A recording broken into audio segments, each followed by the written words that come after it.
tanan may buntag atong hinumduman mga igsuon nga usa kini ka pribilehiyo kanato nga mga alagad nga gitawag sa Dios diha sa padayon diha sa matag adlaw sa atong pagsunod sa atong mga tawag nga ato siyang giuna no. Atong hinumduman nga ang atong Ginoong Kristo niadto sa templo. Nagaingon diha sa Ebanghelyo ni San Juan kapitulo 10 bersikulo 27 nga nagingon, ang ako mga karnero mamati sa akong tingog, nakaila ako kanila ug sila nagsunod kanako.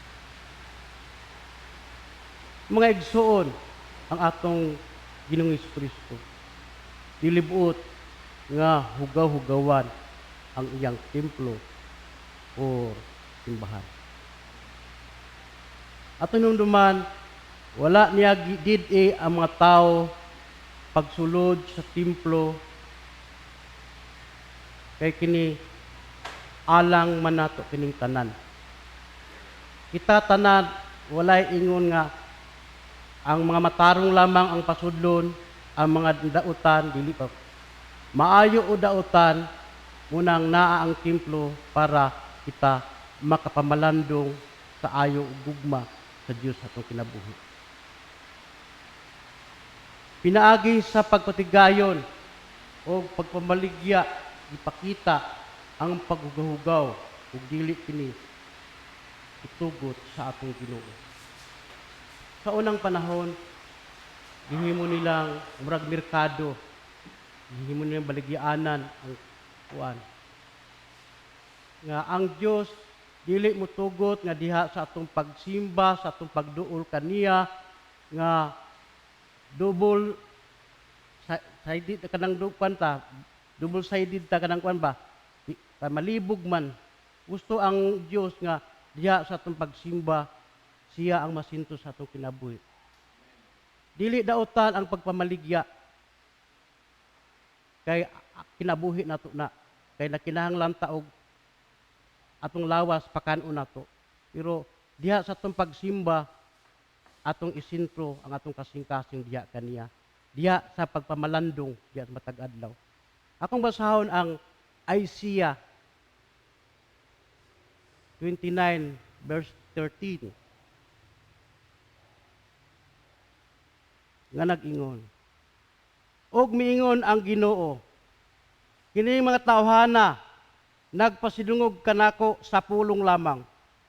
Apan ang ilang mga kasing-kasing halayo kanako. Ug ang ilang pagtamod sa akong masugo sama ra sa ilang pagtamod sa sugo sa mga tao pinaagi sa pagsag-ulo. Atong hinduman nga ang Dios kinahanglan mo'y mahimaya diha sa atong pagsunod diha kaniya. Labi na gid kanato mga clergy no. Paunsa nato ang atong kinabuhi mahimong ehemplo, mapaambit nato sa labi na gid sa atong mga gidala nga mga pamilya diha sa atong matag community. Nasuko ang atong Ginoong Kristo mao iya silang giulogway sa tuguanan sa tulisan. Atong hinumduman nga ang atong Ginoo kanunay anaa sa simbahan. Akong basahon ang Isaiah chapter 57 verse 6 nga nag-ingon.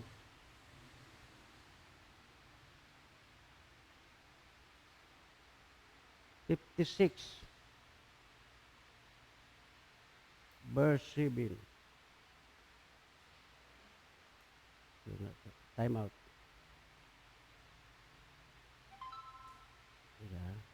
Verse 7. Kapitulo 56, verse 7 nga nagingon. Dadun kamo sa akong balaan nga bukid. Og lipayon ko kamo didto sa akong templo. Ang inyong mga halad o mga halad inihaw, dawaton ko didto sa akong halaran. Kay ang akong templo ngalan magbalay lampuanan alang sa tanang kanasuran. Sa una, gilagway nila nga ang bukid tuwa ang presensya sa Dios. Ang ilang mga halad dito nila dadon. Sa unang henerasyon dito sila magsimba. Karon ang atong bukid na adini dapita.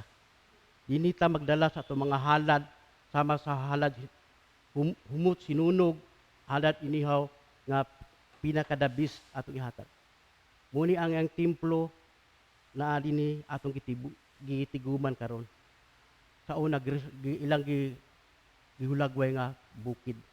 Karon dili na ta adto pas bukid.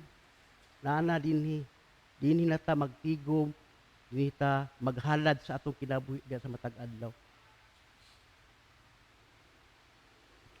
Naay mga tao nga dili ganahan nga tudloan sa pulong sa Dios. Dili sila gusto nga makadungog sa kamatuoran.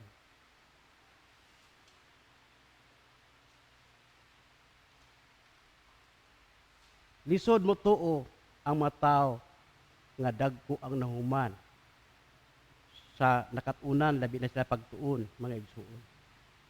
Nga atong Ginoong Kristo matag-adlaw nagtudlo siya dito sa templo. Kinsa mga tawhana ang against kaniya kanang misupak kaniya. Ang dagko kay balo ang mga pangulo sa mga kadagkuan, mga pangulong pari, mga high priest, ug ang mga magtutudlo sa balaod. Tungod kay nakita nila mga igsuon nga ang edukasyon nga background sa atong Ginoong Kristo dili makatupong kanila. Kung sa kamot pa na 5 katudlo, kumingking kara sa amo.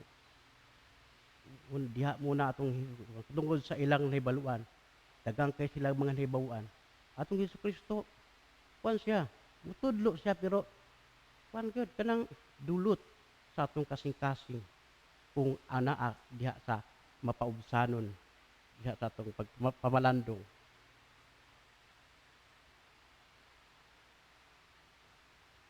Sa katapusan diha sa atong pagwali dili malikayan nga ang mga tao nga dili maminaw ug mutuo kanato. Pandili ta muundang kay dunay ganti nga naghulat kanato. Inumduman nato mga igsuon nga atong part atong buhaton. Na kay tawo nga siran pasagdi lang kay ang Dios ra may nasayod sa iyang kasing-kasing. Unang ikaw ang nagkuan pero ang Dios may magatandog sa iyang kinabuhi.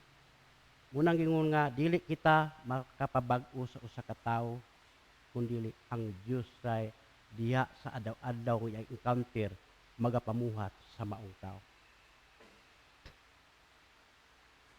Mga igsuon, kumusta ang atong kasing-kasing nga mao ang tinuod nga templo o simbahan.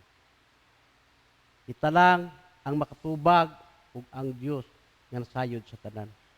Hinumduman nato ang atong templo nga mga kasing-kasing panudlanan or sakuban sa bala sa Espiritu Santo.